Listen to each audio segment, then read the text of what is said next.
Good afternoon, everyone. I'm Daniel Green, president of the Newberry Library.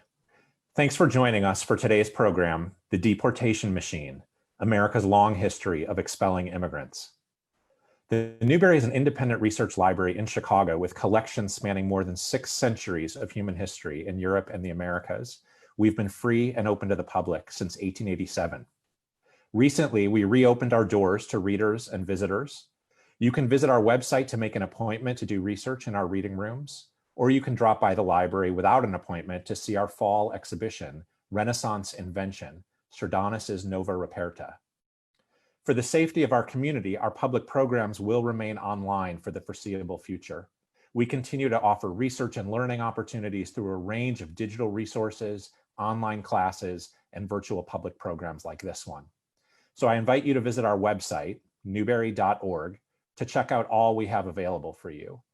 You're also welcome to follow us on social media for more opportunities to engage with our collection, staff, and stories that bridge the past and the present. Now it's my pleasure to introduce today's speaker, Adam Goodman. Adam Goodman is an assistant professor in the Latin American and Latino Studies program and in the Department of History at the University of Illinois at Chicago. He earned his PhD in history at the University of Pennsylvania. He's been a scholar in residence at the Newberry Library, where he worked on the book we'll be discussing today, The Deportation Machine, America's Long History of Expelling Immigrants, which was published earlier this year by Princeton University Press. And during the program, feel free to drop questions into the Q&A feature, which many of you will see at the bottom of your screen, depending on what kind of device you're using. And we'll do our best throughout the program to take some questions from the audience as well. Welcome, Adam. It's great to see you. Thank you so much for having me, Danny. It's really a pleasure to be here. I'm only sorry we can't do this in person at the Newberry. I know, me too. I wish we could be there. Go ahead. I was just going to say, I wrote so much of this book at the Newberry Library that I'm eager to get back and to keep on working. Good. Well, we look forward to seeing you there as soon as that's possible. Many people who are joining us today won't have read your book. It's an engaging read. I recommend it highly. But for those who haven't read it, Adam, can you just tell us what's the story of the book? Of course. The book, The Deportation Machine, traces the long and troubling and bipartisan history of the U.S. government's efforts to terrorize immigrants in the United States and to expel people from the country. And this is a story that is certainly not uplifting, though I think it's timely, it's important. It's something that certainly has been in the news a lot in recent years, but as my book shows, it's hardly new. It's not something that emerged during the Trump administration. And I started in the late 19th century with the anti-Chinese expulsion campaigns. And I go all the way up to the present with more recent targeting of Muslims, South Asians, Arabs, as well as Central American refugees and asylum seekers. And a couple of startling realizations I made while researching the book really led me down this path. It took me a decade to research and write, which in academic terms perhaps isn't that long, but sure felt like a long time along the way. But a couple of things that I realized as I dug a little bit deeper into the research, first was that the United States has deported 57 million people during the last 140 years. And that's more than any other country in the world that the supposed nation of immigrants, nation that's welcomed immigrants throughout its history, has expelled.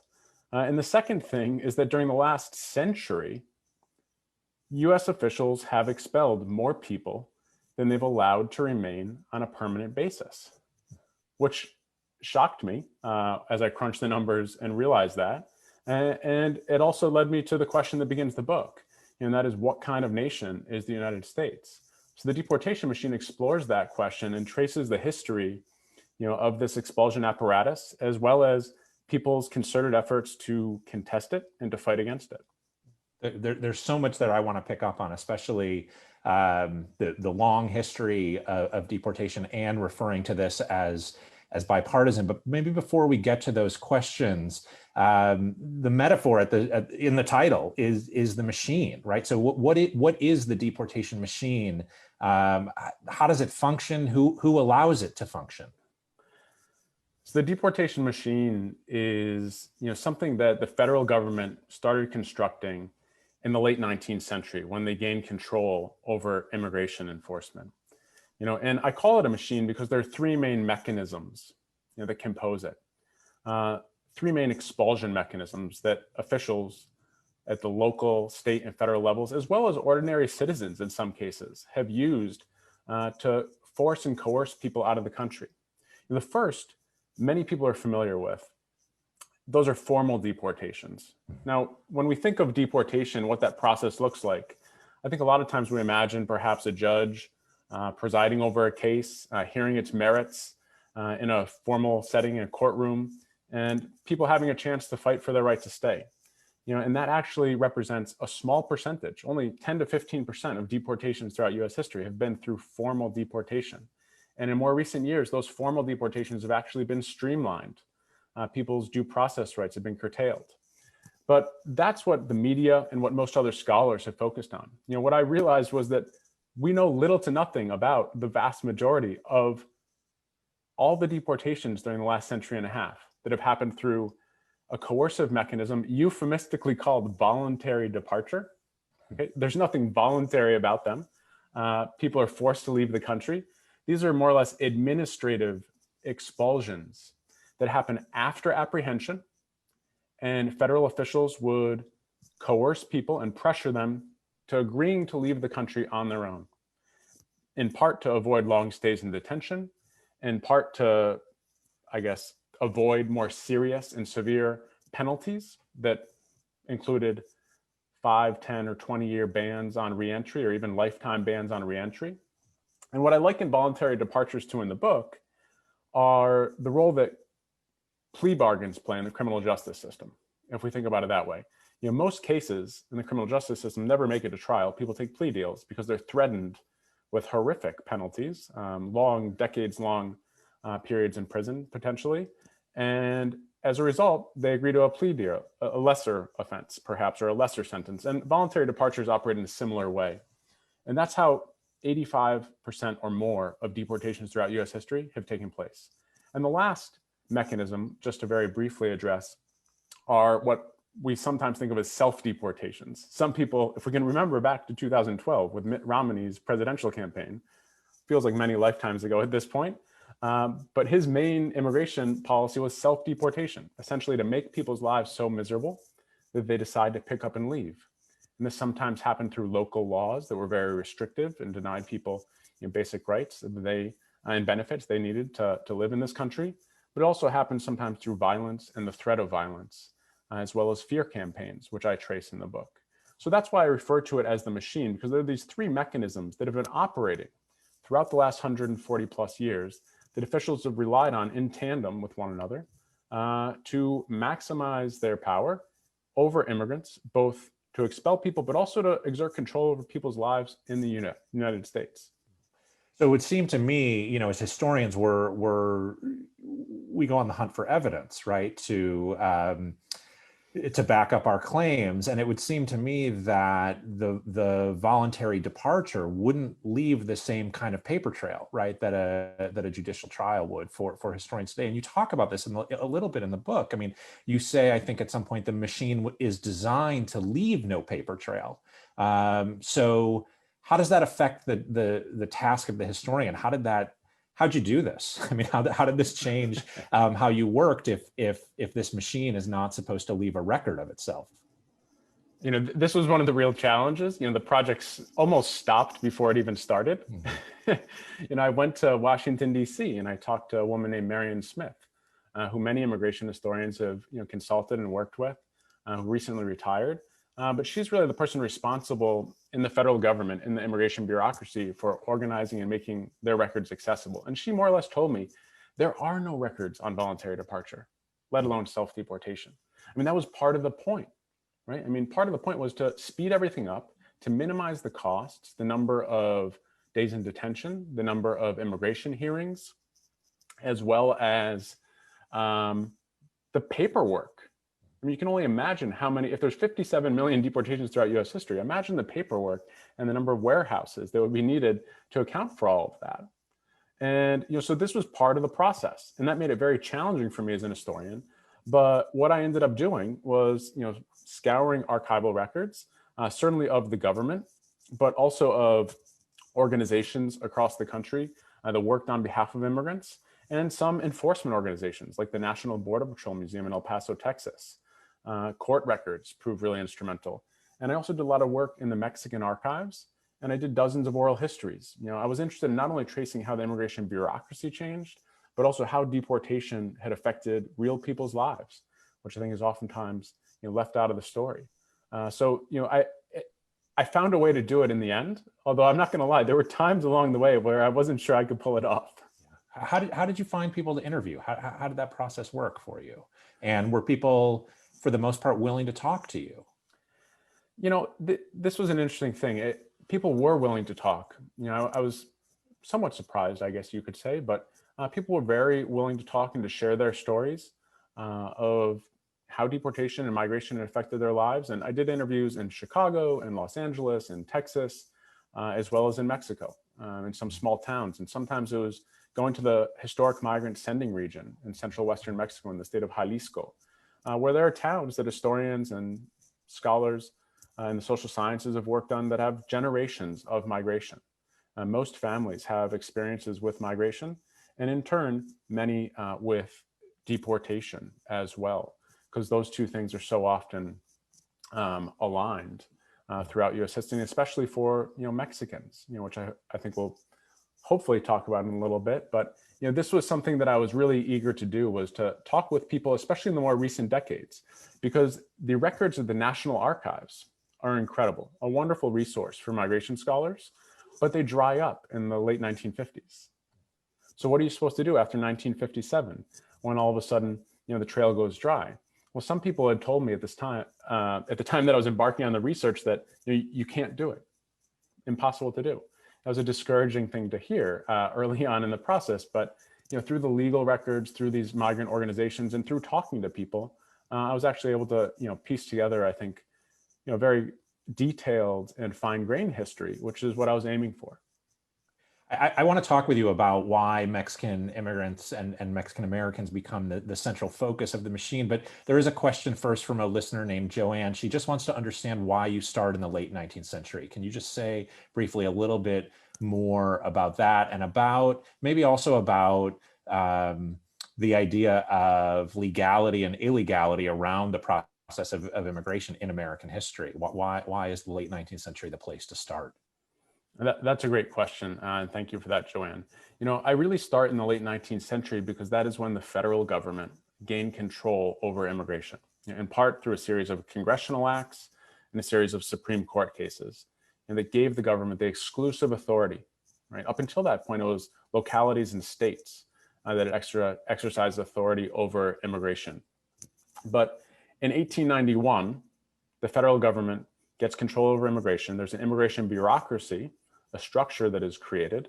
And in the years and decades ahead, that's when people really start to see the expansion of that bureaucracy and the targeting of a number of different groups, right? So it's actually, as I mentioned in the beginning, the Chinese who are the first group of people really targeted by the immigration service in the late 19th, early 20th century, and actually excluded under the Chinese Exclusion Act of 1882, which was subsequently renewed multiple times. And as soon as these lines are drawn, as soon as there are legal channels through which people could enter the United States as determined by the bureaucracy, then there were people that entered without authorization.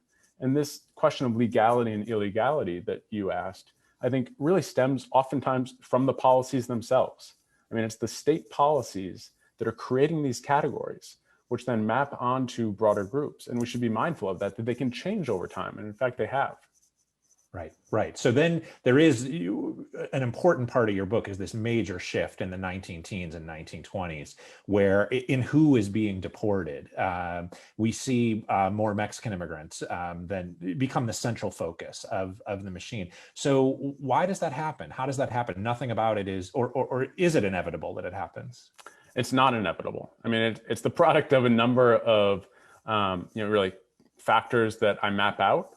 And certainly some of those have to do with where we just left off. And that was the series of restrictive immigration laws passed at the turn of the 20th century. The United States has long relied on immigrants as a source of labor.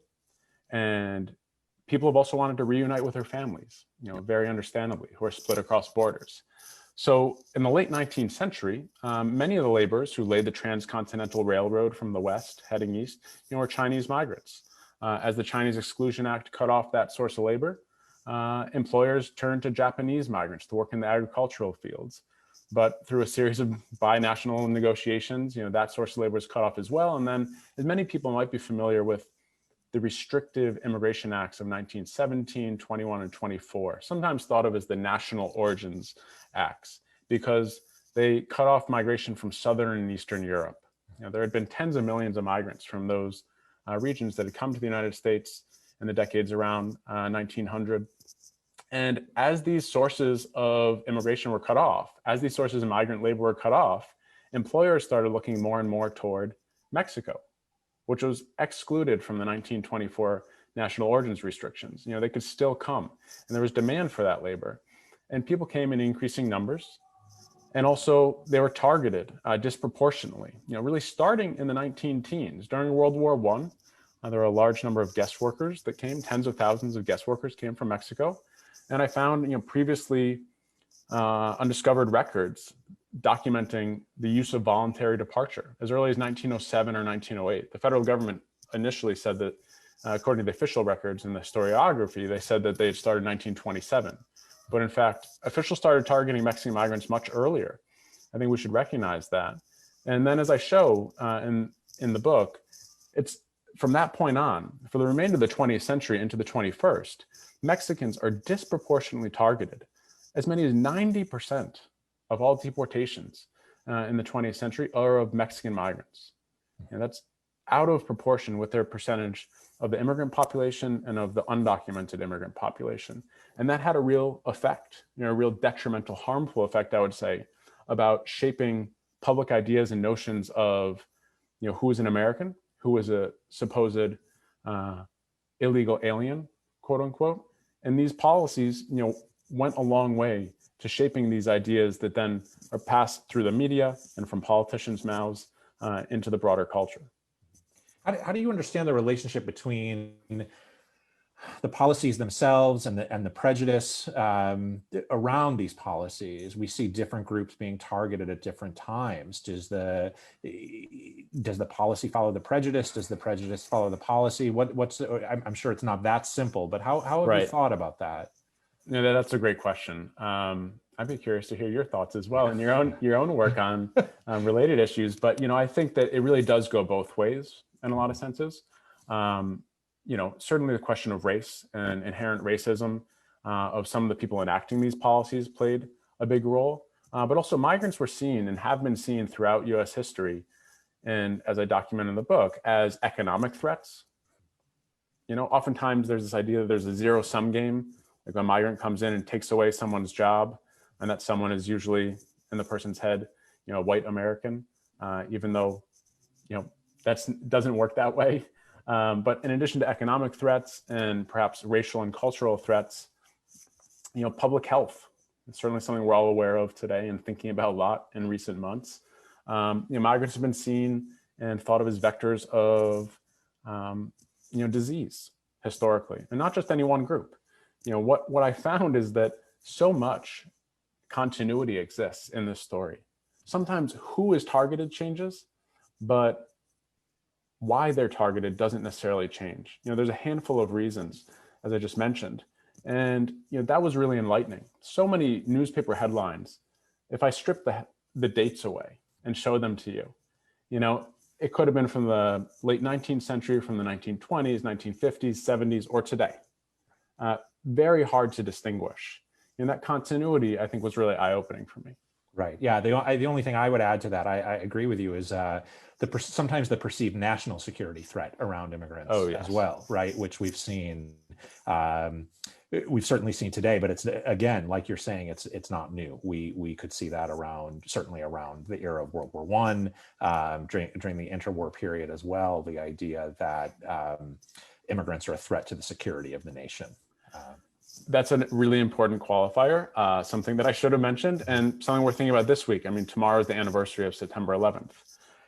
Things have certainly changed since then in the last 19 years, but even a century before, as you mentioned, during World War I, the Red Scare, the Mexican Revolution, right. These questions of immigrants as a security threat were very real and shaped policy. Right.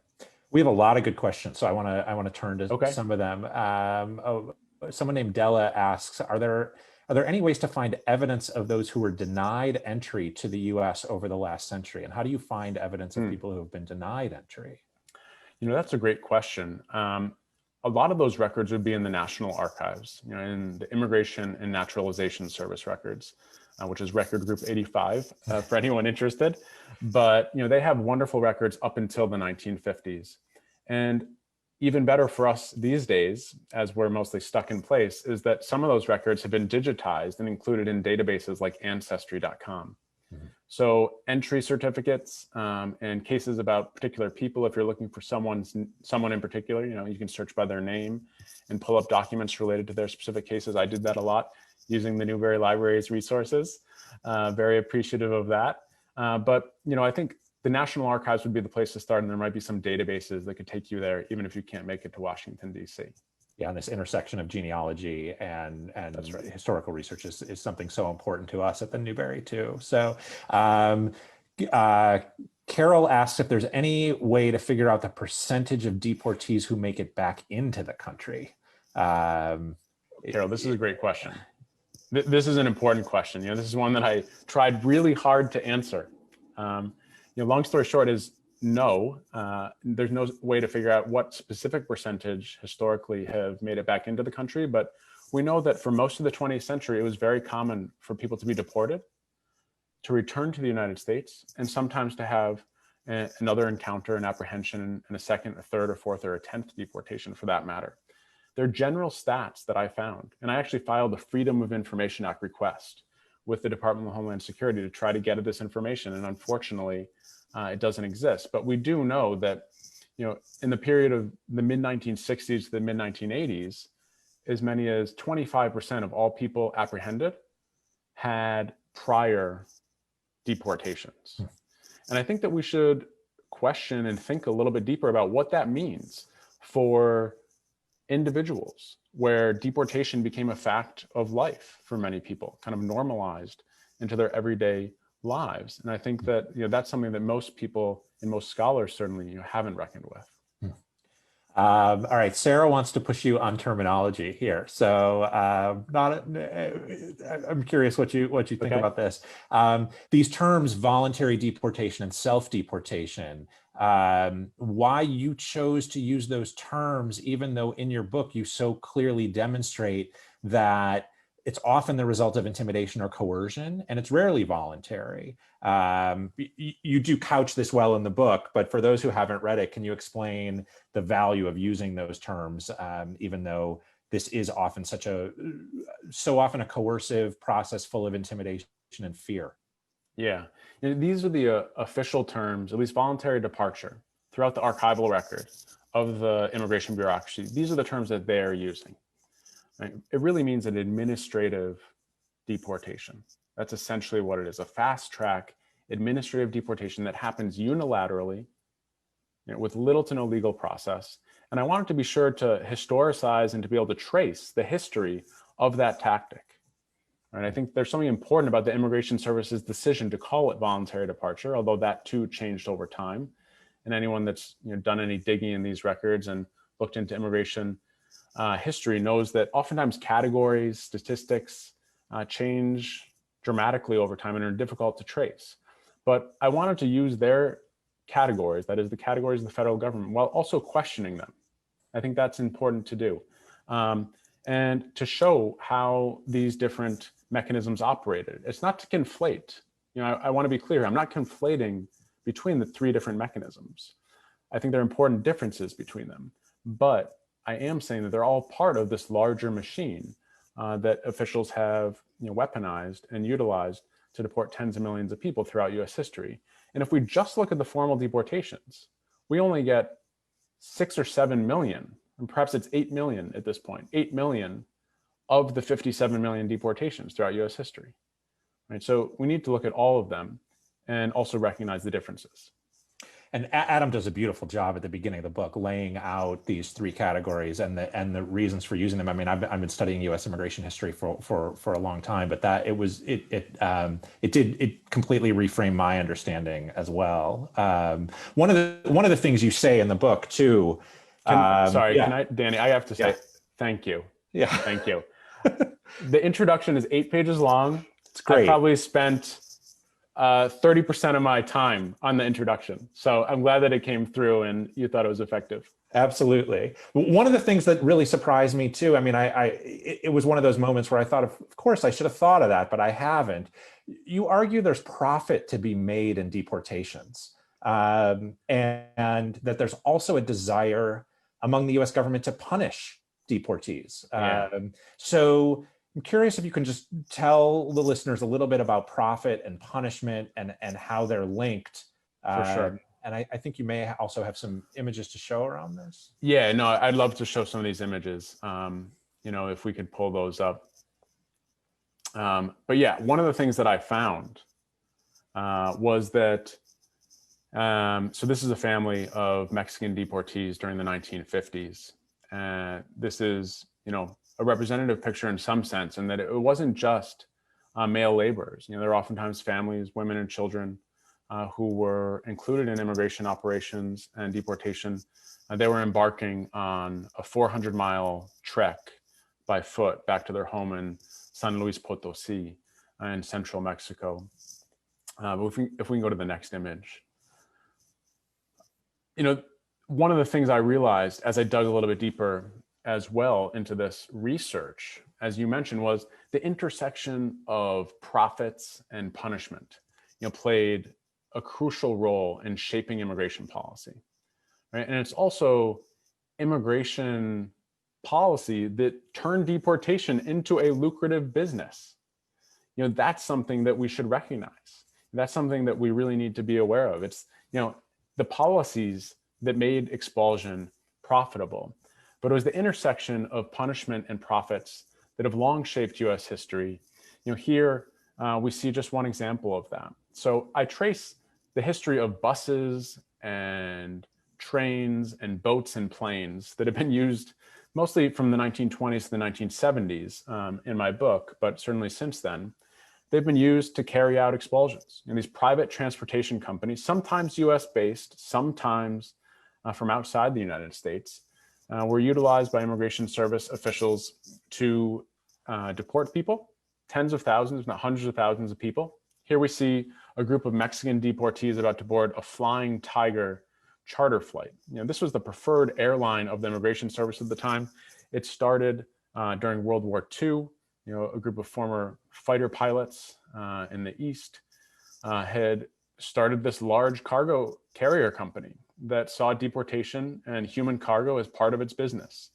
And they deported tens of thousands of people in the 1950s and 60s and beyond. Some people may have heard of the famous Woody Guthrie song, Deportee, Plane Wreck at Los Gatos, the return of a group of unnamed until recently Mexican migrants, on their way to Mexico, who were killed in a plane crash along with immigration service officials on board.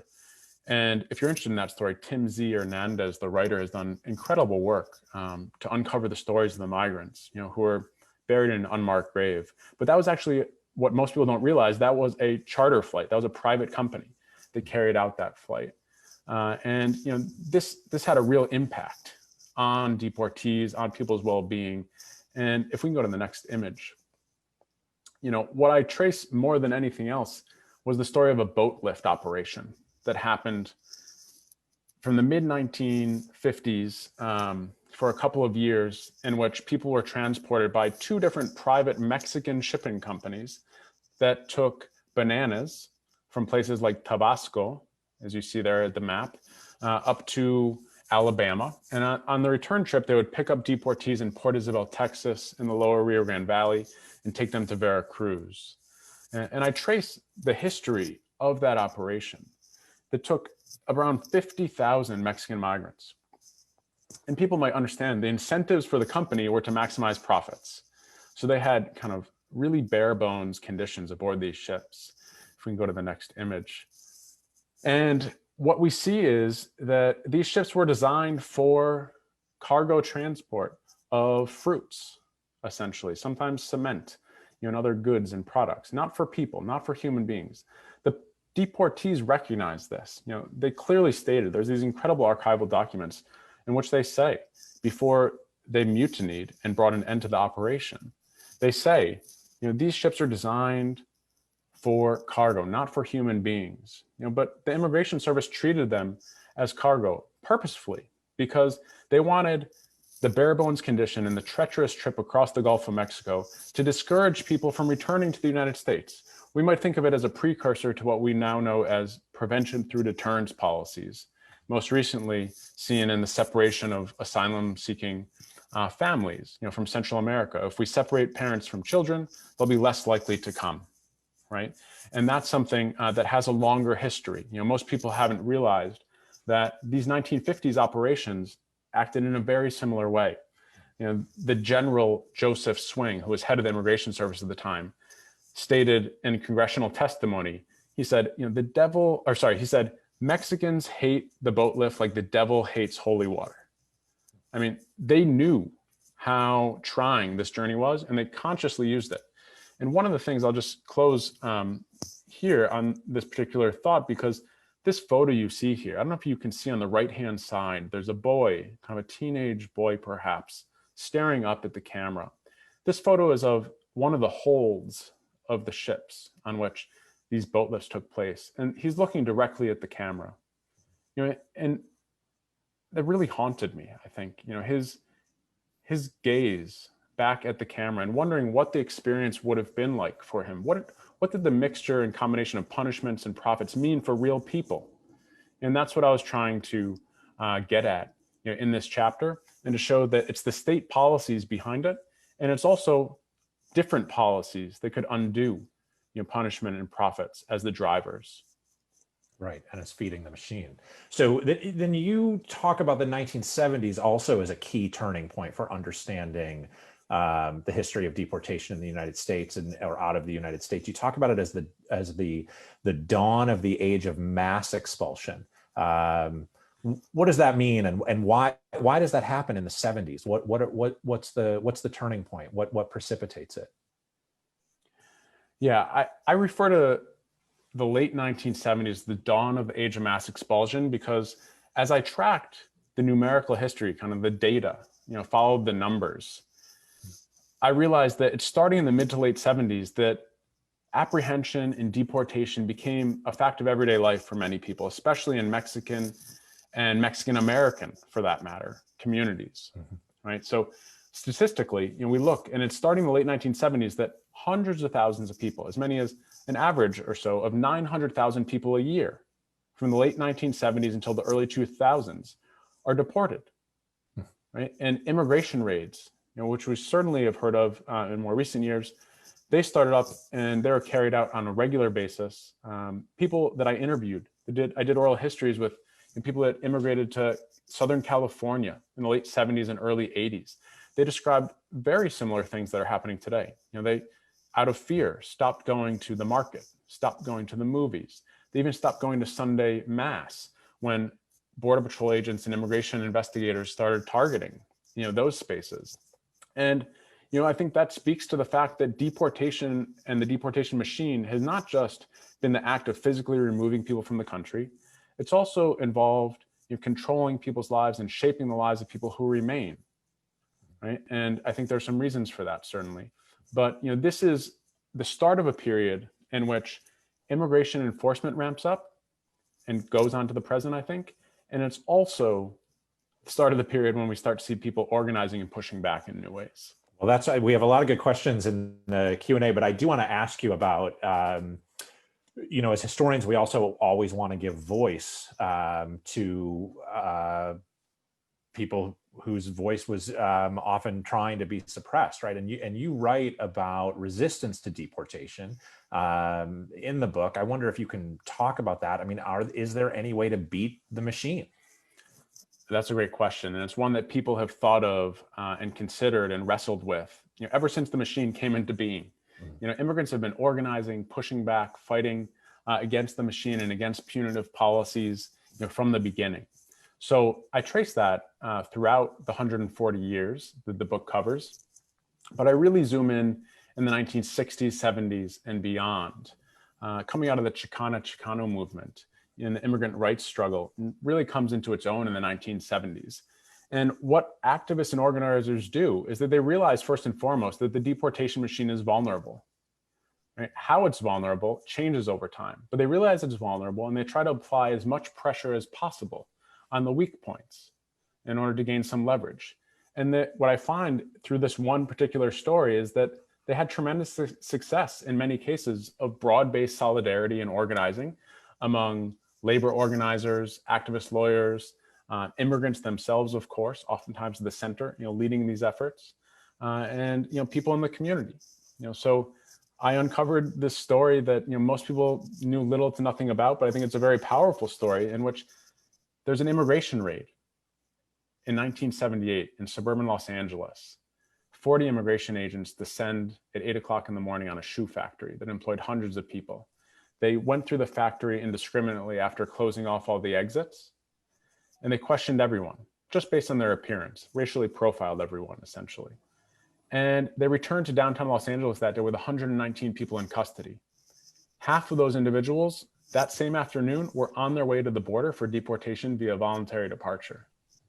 But the buses never made it to the border that day, because what had happened in the background that neither the workers nor the immigration agents were aware of was that this activist network had sprung into action, in part because they were already organized. And they had filed an injunction with a federal judge who stopped their deportation. They ended up fighting their case. Many of them had their deportation stayed. They were able to remain in the country. And through a larger class action lawsuit, they implemented major changes in the rights of migrants before immigration agents for up to 1 million people at that time. It started with 60 people, 60 shoe factory workers, that had an impact for all the undocumented people in the country in 1978. So that's just one example, but these stories are really important and crucial to understanding the machine because the machine has changed in response to these activist efforts as well. But the urge to deport from the federal government, I want to get back to something you said all the way at the beginning. You called this bipartisan. This urge to deport. Can you explain? Because a lot of our questions are about the 21st century, Sure. because we're living in a moment where the history that you've written about is so urgent today. And I want to get to some of those questions, but I think there can be, in our polarized political world, there can be often the misapprehension that there's no bipartisanship. Here, unfortunately, we actually do see a bipartisan effort to deport immigrants. Can you just tell us a little bit about that? Yeah, I mean, this was also very eye-opening for me as I dug deeper into the research. This project started when I started working on it. It was not during the Trump administration; it was during the Obama administration. Mm-hmm. I think that's important to recognize, kind of the historical context, upon which it came. And I think that what I saw, throughout U.S. history is that in many cases, regardless of who was in power, Democrats, Republicans, the deportation machine kept on going. There's bureaucratic inertia and momentum behind it. The Immigration Service itself, its task is to apprehend, detain, and deport people. Mm-hmm. It also has a service function, but enforcement has always been more important. And that bureaucratic momentum has meant that regardless of kind of whatever the policy is at the top, there's oftentimes a gap between that policy and what happens on the ground. And under Democratic and Republican administrations, we've seen that the machine has continued to deport people regardless of any kind of humanitarian measures that people have tried to implement. There's also been obviously the constant need, not to get too deep in the weeds here, but the constant need for immigrant labor, right? Kind of the capitalist impulses driving the machine and the marginalization of migrants that led to their exploitation, as well as in many cases, as I document in great detail, the racism both of individuals and of the institutions that they directed. So that's what I talk about when I'm referring to the bipartisan history, is that it's not as if the Democrats have been quote unquote good on this issue and the Republicans bad. I mean, they've both largely been in favor of punitive enforcement policies that have wreaked havoc on the lives of migrants. And I should note, not just non-citizens, but also many U.S. citizens and permanent residents. Absolutely, absolutely. There's a question from Kimberly about how the history of deportation over the 20th century, if we can call yours a long 20th century, maybe late 19th century to today, how does that fit with U.S. refugee policy over the same history? When we're talking about acceptance or non-acceptance of refugees, are we talking about a completely different category, or are there overlaps and relationships here? I should say there's not a lot about refugee policy in the book, but have you? So I'll put you on the spot anyway and ask you about it. Well, thanks. Yeah. No, this is an important question. I think in a lot of cases there is an overlap, that we should recognize. And I do talk about refugee policy in the 6th chapter of the book, really since 1980, what that's looked like. But it's not the focus, by any means. And there's wonderful work that people have done on these questions. I encourage people to check out Maria Cristina Garcia's work, among many others, on these questions of refuge and asylum. David Fitzgerald's book, Refuge Beyond Reach, is another great resource. But what I would say is that, in some cases, the fact that the executive branch has had such tremendous power to decide who stays in the country, decide who's in, who's out, and carry out deportations also extends to refugees and to asylum policy. And today we've seen just the dramatic reduction in any kind of refugee policy that is familiar to the United States in the last 4 decades. And in many cases, refugees have had, special privileges and rights before the law. That's less so the case today. And we're seeing, I think, a real overlap in the last few years between, refugee policy and immigration enforcement policy and deportation, where most refugees today don't have a chance, to have their cases heard, despite national and international law. They're deported through fast-track expedited means, just as so many millions of others have been throughout U.S. history. So it's a slightly different group, but certainly an important one, for understanding what's happening today. And what I realized is that so much of the deportation machine has been shaped by the history of labor migration, and just statistically, that amounted to an overwhelming focus on Mexican migrants and certainly groups before and after them. But on refugees, I'd recommend checking out some of those other works that I mentioned. Yeah, another question that goes a little bit beyond the bounds of the book itself, but I'm sure it's something you've thought about. I mean, we're living through a public health crisis right now.